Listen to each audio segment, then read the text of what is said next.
The last dinner. The fork scraped against porcelain, a sound that made Sarah's teeth ache. She watched the green beans roll across her mother's plate, corralled by the tines like reluctant soldiers being marshaled into formation. The dining room was silent, except for that scraping, that endless, metallic whine that seemed to echo off the walls of the house she'd been paying for since she was 23 years old. "So," her mother said, not looking up, "Jennifer got the promotion." Sarah's hand tightened around her own fork. Of course she did. Jennifer always got the promotion, the praise, the spotlight. Jennifer, who lived 3 states away and called once a month if they were lucky.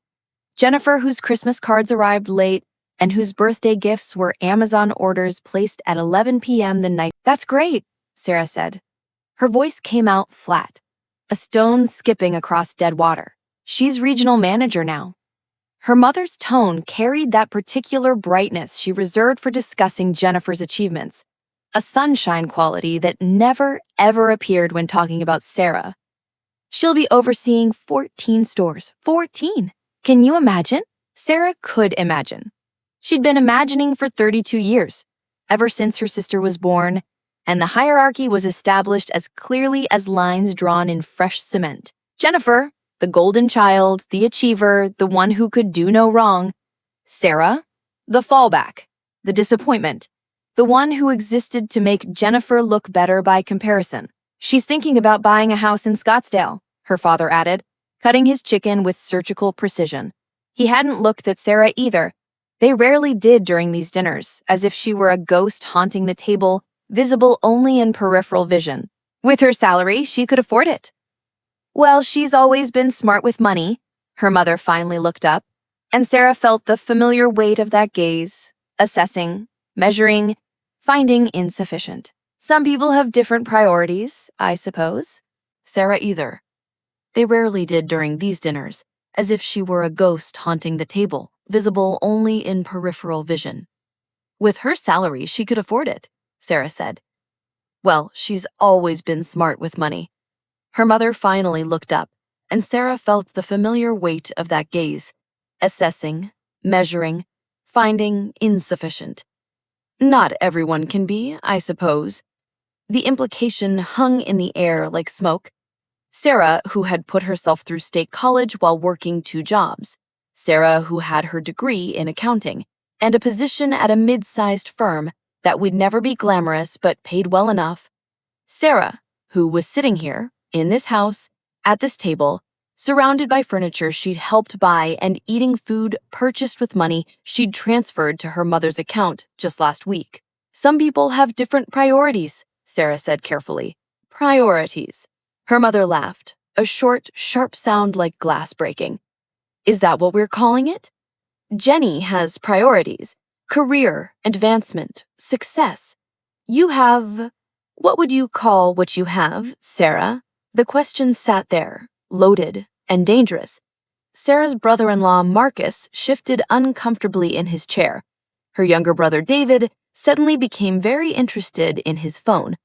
They knew what was coming. They'd seen this play before, had watched it so many times they could recite the lines. "Stability," Sarah said quietly. "Stability." Her mother tested the word, rolled it around like a stone in her mouth, then spit it out. "That's one word for it. I might use another. Mediocrity, perhaps. Lack of ambition." "You're 35 years old, Sarah. 35. When your sister was 35, she was already a senior manager. She had the corner office, the company car. What do you have? A cubicle? A used Honda?" The Honda was actually quite reliable. Sarah had researched it extensively before buying it, had negotiated the price down, had maintained it meticulously. It had 140,000 miles on it and ran like a dream. But her mother said used Honda the way other people might say child molester or war criminal, with disgust barely concealed. "The Honda runs well," Sarah said. "That's not the point." Her mother's voice rose, color flooding her cheeks. This was the part where the performance escalated, where the careful needling gave way to open warfare. "The point is ambition, drive, the desire to be something, to do something with your life instead of just existing." Margaret, her father began, but her mother cut him off with a wave of her hand. No, Tom, no. Someone needs to say it. Someone needs to tell her that it's embarrassing. Do you know what I tell my friends? When they ask about my daughters, I talk about Jennifer. Of course I do. There's so much to be proud of. And then they ask about Sarah, and what am I supposed to say? Oh, she has a nice, stable job doing things with numbers. It's humiliating. Sarah felt something inside her go very still. It was like watching a glass fall in slow motion, that moment before impact when you know it's going to shatter, but it hasn't quite happened yet. That suspended second where everything is about to change. I'm sorry I embarrass you, she said. Don't be dramatic. Her mother waved the apology away like cigarette smoke. I'm just saying you could apply yourself more. Look at Jennifer. She didn't get where she is by being satisfied with stable. She pushed, she fought, she made something of herself. Jennifer left. The words came out before Sarah could stop them, quiet but cutting. Her mother's head snapped up. Excuse me? Jennifer left, Sarah repeated, louder now. She moved to Arizona 7 years ago. She calls on holidays, she sends cards, she's made something of herself, you're right. She's made herself absent. How dare you? Who drove Dad to his heart surgery last year? Sarah's voice was still quiet, but something had shifted in it, hardened. Who was here at 4 a.m. when he couldn't breathe and the ambulance had to come? That's different. Who helped David with his resume when he lost his job? Who co-signed his apartment lease because his credit was shot? Sarah, you don't need to. David started, but she kept going. Who paid for the new roof after the storm? Who's been covering the property taxes since Dad retired? Who replaced the furnace, the water heater, the refrigerator that died on Thanksgiving? Her voice was rising now, 3 decades of silence breaking like a dam. The table had gone silent.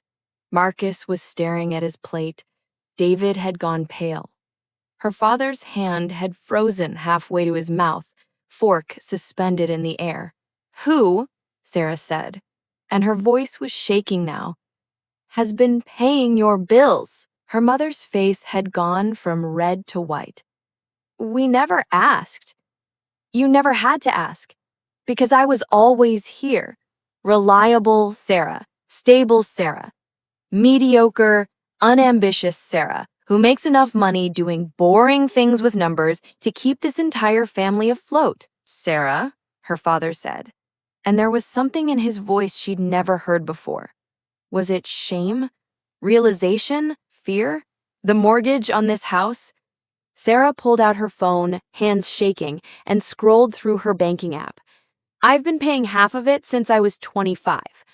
Mom's car? Mine. The new washing machine? Mine. David's credit card debt when he couldn't make the minimums? Mine.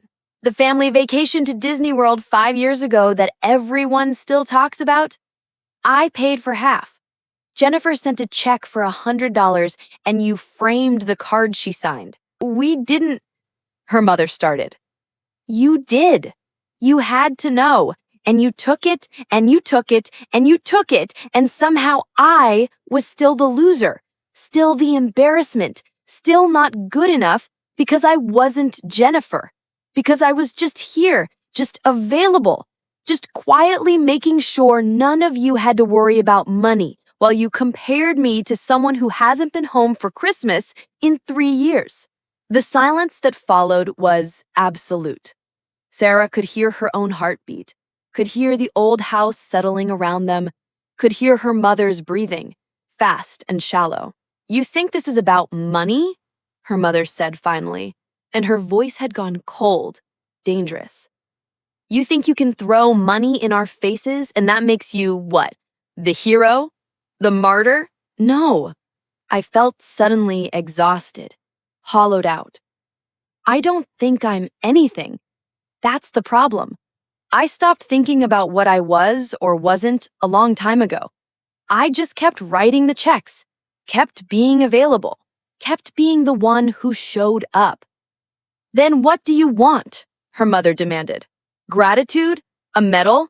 Do you want us to fall at your feet because you chose to help your own family? And there it was. Chose. As if there had ever been a choice. As if at 23, fresh out of college, when her father had pulled her aside and explained that his hours had been cut, that they might lose the house, that he didn't know what to do, as if she could have said no, as if at 27, when her mother's dental infection had turned serious and the dental work wasn't covered, she could have watched her suffer, as if at 30, when David had sobbed on her couch about his debt, his failures, his fears, she could have turned away, as if she had been anything but conditioned from birth to be the safety net, the backup, the one who stayed. I don't want anything, Sarah said, and realized it was true. I don't want anything from you anymore. She walked out of the dining room, down the hall she'd helped repaint 2 years ago, past the photos on the wall where Jennifer smiled from graduations, promotions, her wedding day, while Sarah appeared in the background, slightly blurred, easily overlooked. She picked up her purse from the table by the door, the table she'd bought at an estate sale and refinished herself. "Where are you going?" her father called after her. "Home." "Sarah, don't be dramatic," her mother said, appearing in the hallway. "Come back and finish your dinner. We can talk about this rationally." Sarah turned to look at her mother. Really look at her. Perhaps for the first time in years. When had she gotten so small? When had those lines appeared around her mouth, carved deep by years of pursing her lips in disapproval? When had her eyes taken on that flinty, desperate quality? "There's nothing to talk about," Sarah said. "I'm done." "Done?" Her mother's laugh was brittle. "Done with what? Family? You can't just be done with family." "Watch me." Sarah walked out the front door, past the garden she'd helped plant, down the driveway she'd had resurfaced last spring. Her Honda started immediately. Reliable, boring, mediocre. She pulled out her phone and, sitting in the car in the driveway of her parents' house, she made the call she'd been too afraid to make for 13 years. First, to the mortgage company. She was a co-signer, but she could remove herself from automatic payments. Done. Second, to her bank. The supplementary card on her account, the one her mother kept for emergencies. Canceled. Third, to her credit card company. David's authorized user status? Revoked. It took less than 15 minutes to dismantle 13 years of financial entanglement. 13 years of being the backup plan, the safety net, the reliable one who could always be counted on to catch everyone else while she fell through the cracks of her own life. Her phone started ringing immediately. Her mother? She declined the call. It rang again. Her father? Declined. Marcus, probably calling on behalf of the family, trying to smooth things over because that was his role, the peacekeeper, the diplomat, declined. She drove home, to her apartment, the one bedroom she'd lived in for 8 years because it was affordable, and left her enough money to help everyone else. She'd never thought about moving, about upgrading, about spending money on herself. There had always been someone else who needed it more, someone else's emergency, someone else's crisis. The apartment was dark and quiet. She didn't turn on the lights, just sat on her couch, purchased on sale 6 years ago, still in good condition, and stared at the wall. Her phone kept ringing. She turned it off. The silence was profound. The next day, Sarah called in sick to work. She'd never called in sick before, unless she was actually sick. Another thing she'd never questioned about herself, never examined. The responsible one, the reliable one, the one who showed up. She spent the morning going through her bank statements from the past decade. She'd kept meticulous records, of course. She was an accountant. The numbers didn't lie. $3,200 to the mortgage, monthly, for 7 years. $847 for her mother's dental work. $12,000 to replace the roof. $4,500 for the furnace. $8,200 in credit card payments for David. $2,100 for her father's medical copays. $1,850 for her mother's car repairs. On and on and on. A river of money flowing in one direction, never acknowledged, never discussed, just expected, just assumed. The total, when she finally added it up, made her feel physically sick. Over $200,000. $200,000 she'd given her family over the course of 13 years. $200,000 that could have been a down payment on a house, or a retirement savings, or travel, or anything at all except proof of her worthlessness in her mother's eyes. Her phone, when she finally turned it back on, showed 47 missed calls and 63 text messages. She read through them clinically, cataloging the progression. Her mother: "This is ridiculous, call me back." Her father: "Your mother is very upset. Please come by so we can talk." David: "What the hell, Sarah, you're really going to do this?" Marcus: "Hey, I think everyone needs to cool down. Maybe we can all meet for coffee?" Jennifer: "Mom called me crying. What did you say to her?" Jennifer: Of course her mother had called Jennifer. Of course the golden child had been summoned to deal with the problematic one. Sarah blocked her mother's number, then her father's, then David's. She left Jennifer's number unblocked, morbid curiosity, perhaps, to see how this played out. Within an hour, Jennifer called. "Sarah, what the hell is going on?" "Hi, Jenny." Sarah was surprised by how calm she sounded. "How's Scottsdale?" "Don't deflect. Mom called me sobbing. She said you had some kind of breakdown at dinner, that you said horrible things, that you're cutting them off financially. Is that true?" "Yes." Silence on the other end. Then, "Why?" "Mom called me a loser." "Oh, Sarah." Jennifer's sigh was long-suffering, the sound of someone dealing with an unreasonable child. "You know how Mom is. She doesn't mean it. She has a hard time expressing emotions in a healthy way. You can't take it personally." 35 years of not taking it personally, Sarah said. "I think that's enough." "So you're just going to abandon them? Abandon the family because your feelings got hurt?" The words hung there, revealing. Abandon. As if Sarah had ever left, as if she hadn't been the one constant, the one who stayed, while Jennifer built her perfect life 3 states away. "Jenny, when was the last time you were home?"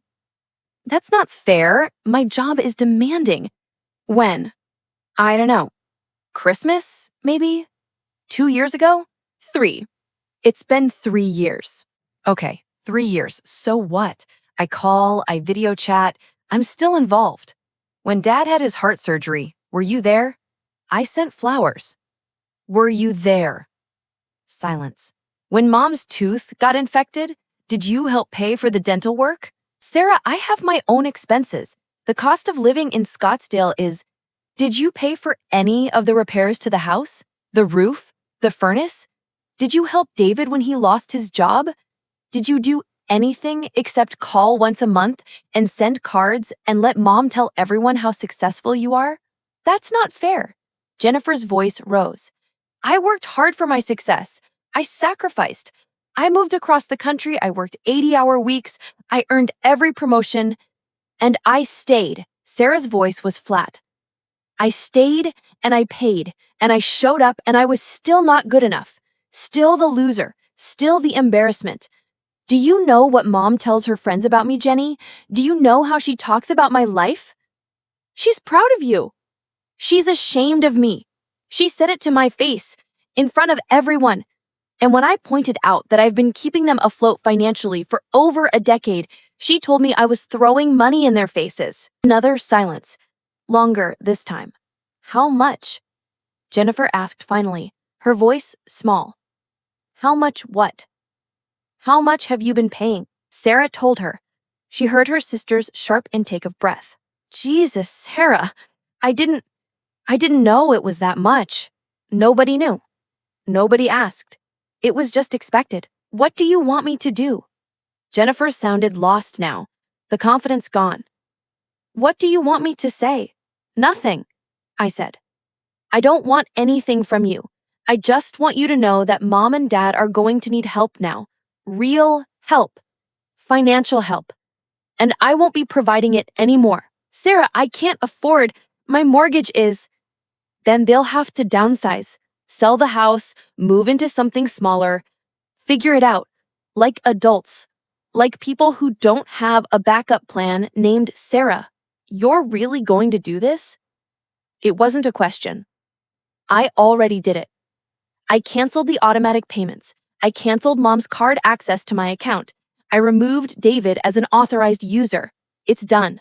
They'll lose the house. Maybe. Or maybe they'll call you. Maybe you'll have to choose between your cost of living in Scottsdale and helping your parents. Maybe you'll have to make some sacrifices.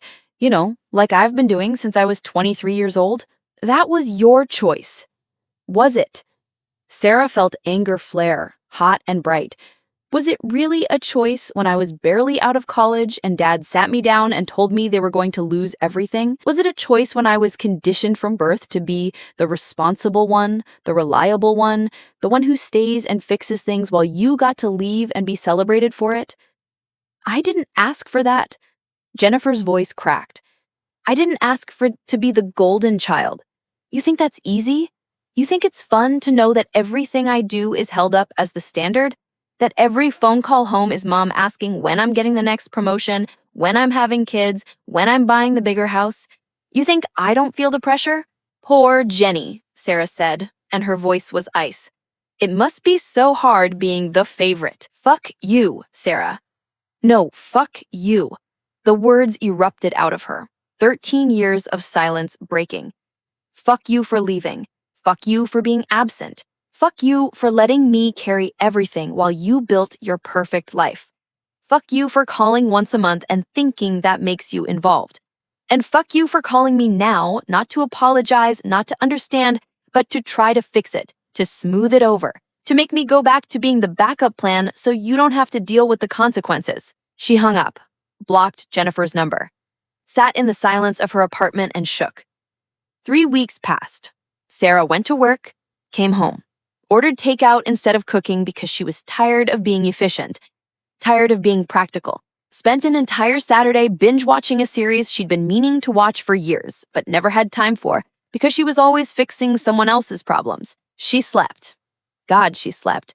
10 hours a night sometimes, her body making up for years of stress-induced insomnia, of lying awake at 3 a.m. worrying about their mortgage payment or David's credit score. She felt hollowed out, empty, but also strangely lighter, as if she had been carrying a weight for so long that she'd forgotten what it felt like to stand up straight. Her coworker, Linda, noticed. "You seem different," she said one afternoon, studying Sarah across their cubicle divider. "Do I?" "Yeah, I can't put my finger on it. You're, I don't know, present? You're usually so distracted." She thought about that. Distracted. Yes. Always running calculations in her head, figuring out which bill to pay, which crisis to manage, how to stretch her paycheck to cover everyone else's shortfalls while still making rent. I cut off my family. Financially, emotionally, completely. Good for you. Good for me? Yeah. Linda leaned back in her chair. I've known you for, 6 years? And in all that time, you've never taken a vacation, never gone out after work, never done anything for yourself. I figured you were just boring. Sorry, but you're not boring. You've been drowning. I didn't think anyone noticed. We noticed. We just didn't know what to say. It's not like you can walk up to someone and say, "Hey, your family's sucking you dry. You should run." People don't react well to that. No, Sarah agreed. They don't. So what now? Linda asked. What do you do with your life now that it's actually yours? Sarah didn't have an answer. The answer started to come in pieces. She bought a new couch. Not a practical one, not one on sale, but a beautiful, comfortable, ridiculously expensive sectional in deep navy blue. It was delivered on a Tuesday, and she spent the entire evening sitting on it, running her hands over the fabric, marveling at how something so simple could feel so revolutionary. She booked a vacation, 2 weeks in Ireland, a place she'd always wanted to see. She'd never taken more than a long weekend off in 13 years. The travel agent looked at her strangely when she said she wanted to go alone, but Sarah didn't care.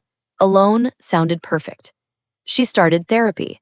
The therapist, a woman named Dr. Rivera, with kind eyes and a no-nonsense demeanor, listened to Sarah's story and then said something that made Sarah cry for the first time since the dinner.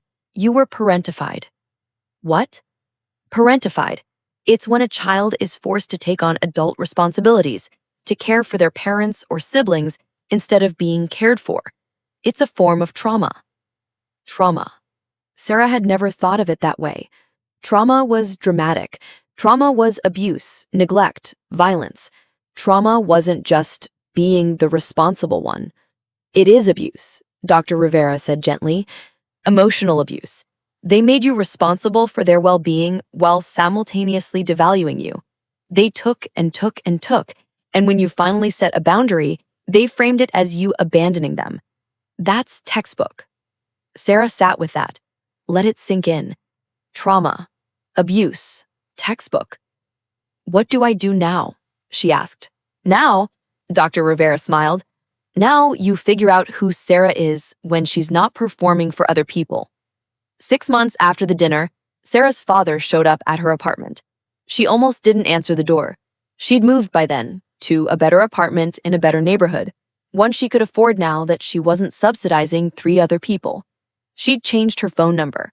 She thought she was safe. But he was standing there when she opened the door, looking older than she remembered, tired and small. "How did you find me?" she asked. "Your work. I called them. Said it was an emergency." "It's not an emergency." "Sarah, please, can I come in?" She should have said no. Should have closed the door, called building security, maintained the boundaries she'd spent 6 months building. But he was her father, and 13 years of conditioning doesn't disappear overnight, so she let him in. He stood in her living room, looking around at the new furniture, the plants she'd bought, the art on the walls. "Nice place," he said. "What do you want, Dad?" "To talk. To explain." "There's nothing to explain." "There is." He sat down heavily on her new couch, and she felt a flash of resentment that she immediately hated herself for. "Your mother, she's not doing well." "That's not my problem." "Sarah, please. I know you're angry." "I'm not angry." And it was true. She wasn't angry anymore. She was just tired. "I'm done." "We're selling the house," he said. "We can't afford it. The mortgage, the taxes, the maintenance. We didn't realize how much you were covering. We thought, I don't know what we thought." Sarah said nothing. "David moved to Florida, got a job at a resort. He's doing okay, I think. He won't talk to us much." "Good for David. Jennifer." Her father's voice trailed off. "Jennifer said she'd help, but she has her own life, her own expenses. She can send some money, but not like you did." "No," Sarah said. "Not like I did. We're moving into a retirement community, a smaller place, more affordable." He looked up at her, and his eyes were wet. "Sorry, Sarah. I'm sorry we took advantage of you. I'm sorry we didn't see it. I'm sorry your mother. I'm sorry she made you feel like you weren't enough." The apology sat in the air between them. Sarah waited to feel something. Vindication, satisfaction, relief. But there was just emptiness. "Okay," she said. "Okay. I accept your apology. Is that all?" "Sarah, I'm your father. Doesn't that mean anything? You were my father for 35 years, and for 13 of those years, I kept you afloat while being told I was an embarrassment, that I was mediocre, that I was a loser. So I don't know, Dad. You tell me. Does that mean anything?" He flinched. "Your mother didn't mean—" "Yes, she did." Sarah's voice was firm. "She meant every word, and you let her say it. You sat there, month after month, year after year, while she tore me down, and you said nothing. You let me pay your bills, and you said nothing. So don't come here now and tell me I'm your daughter and that should mean something when you showed me over and over again that it didn't mean anything at all. That's not fair." "Fair?" Sarah felt something crack open inside her, some last reservoir of restraint. "Nothing about this was fair, Dad. Nothing. But I'm done trying to make it fair. I'm done trying to earn something I should have been given freely. I'm done." He stood up, slowly, and she could see he was crying. Part of her wanted to comfort him. That was the conditioning, the old habit, the role she'd played for so long, but she stayed where she was. "I love you," he said. "I know I haven't shown it well. I know I failed you. But I love you, Sarah. And she did. She believed him. But love without respect, without appreciation, without basic regard for her humanity, what was that worth? He walked to the door, paused with his hand on the handle. If you ever want to talk, if you ever want to try to fix this, I don't, Sarah said. I really don't. He left. She locked the door behind him and stood there, waiting for the guilt, the second thoughts, the urge to run after him and fix it, to make it better, to smooth everything over. It didn't come. A year after the dinner, Sarah met someone. His name was Michael, and he was a veterinarian, and he made her laugh. They met at a bookstore, both reaching for the same mystery novel, and somehow that turned into coffee, which turned into dinner, which turned into a relationship that felt startlingly easy. "Tell me about your family," he said one night, over pasta at a small Italian place he'd discovered. Sarah tensed, an automatic response. "Not much to tell." "Come on, siblings, parents, drama? Everyone has family drama," she told him. Not everything. It would take hours to tell everything, but the broad strokes, the parentification, the favoritism, the dinner that changed everything, the year of silence that followed. He listened without interrupting, his face growing more serious as she talked. "Jesus," he said when she finished. I'm sorry, that's awful." "It's fine. I'm fine. Are you?" The question surprised her. "Yes," she said, and realized it was true. "I am. I'm actually fine." "Do you miss them?" Did she? Sarah thought about it, really considered it. "I miss the idea of them," she said slowly. "I miss the family I thought I had, or the family I wanted to have. But the actual people, the actual dynamics, no, I don't miss that at all." "Have you thought about reconciliation?" "No." The answer came quickly, certainly. "I gave them 13 years, and it wasn't enough. So I'm giving myself the rest of my life, and that's going to have to be enough for everyone." Michael reached across the table and took her hand. "Good," he said. "That's really good." 18 months after the dinner, Sarah got an email. It was from Jennifer, sent to her work address, which Sarah hadn't thought to block. "Sarah, I know you don't want to hear from me.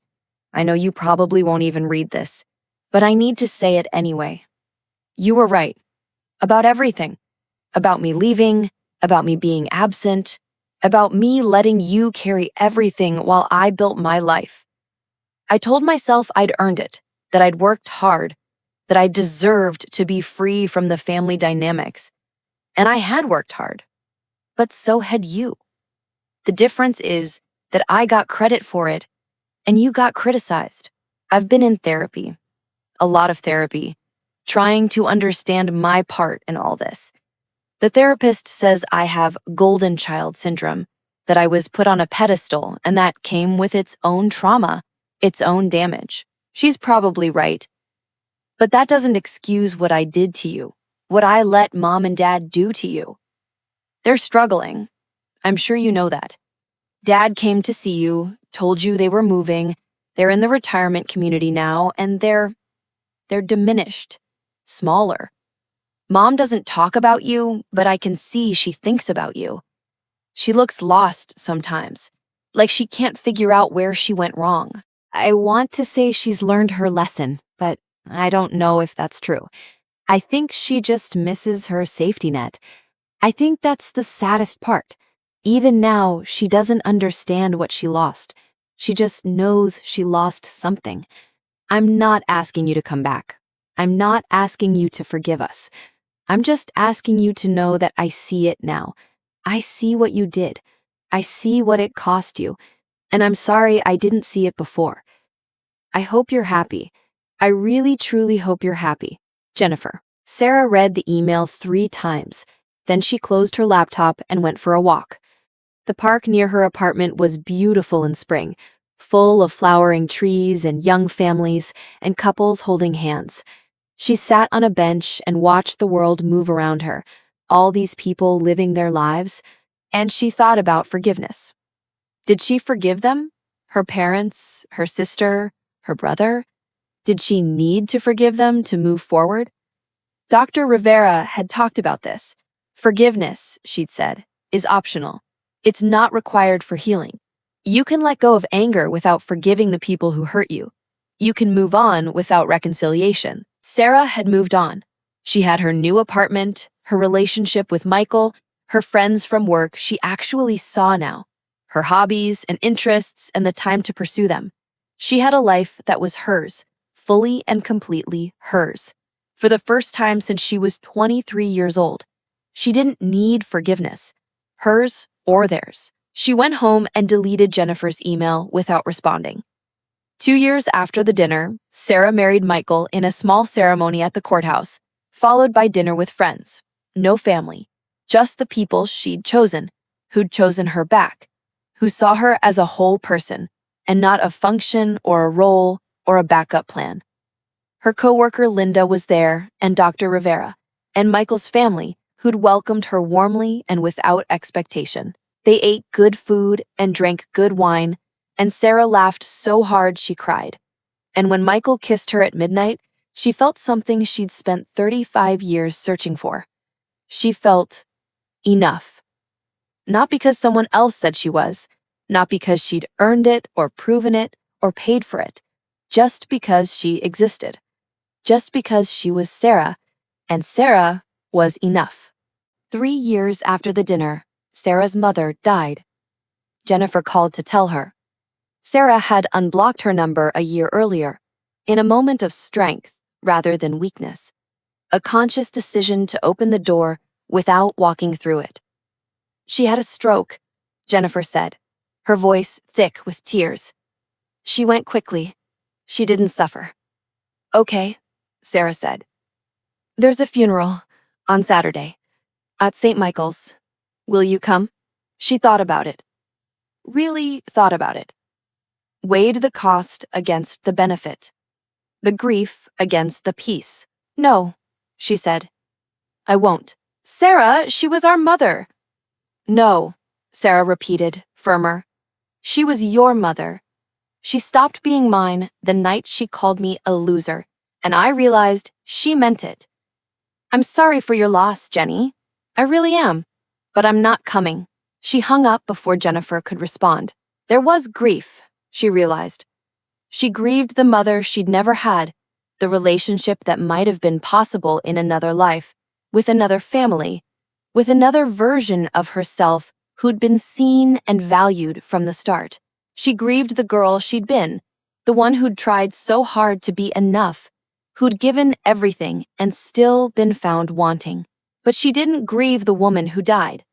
That woman had been a stranger, someone who wore the title of mother but never fulfilled its promise. 5 years after the dinner, Sarah sat on her back porch, her house. She'd bought a house, a beautiful craftsman with a garden and space and room to breathe, and watched the sunset. Michael was inside, cooking dinner. She could hear him singing off-key to whatever playlist he'd put on. They were happy, stupidly, simply, easily happy. Her phone buzzed. A text from David, who'd reconnected with her a year ago, cautiously, respectfully, apologizing without expectation of forgiveness, and accepting her boundaries without question. Hey, how's it going? Good, she typed back. Really good. Glad to hear it. Talk soon. That was it. Brief, cordial, boundaried. He'd gotten his own therapy, he'd told her, had realized how he'd contributed to the family dynamic, how he'd been enabled, and how he'd taken advantage. He was working on himself. She was proud of him. From a distance. Jennifer, she hadn't heard from since their mother's funeral. She assumed her sister was fine, probably thriving. Jennifer always landed on her feet. That was her gift. Her father had moved into assisted living last year. She'd heard it through David, not directly. She didn't know if he thought about her, if he regretted what had been lost, if he understood it at all. It didn't matter anymore.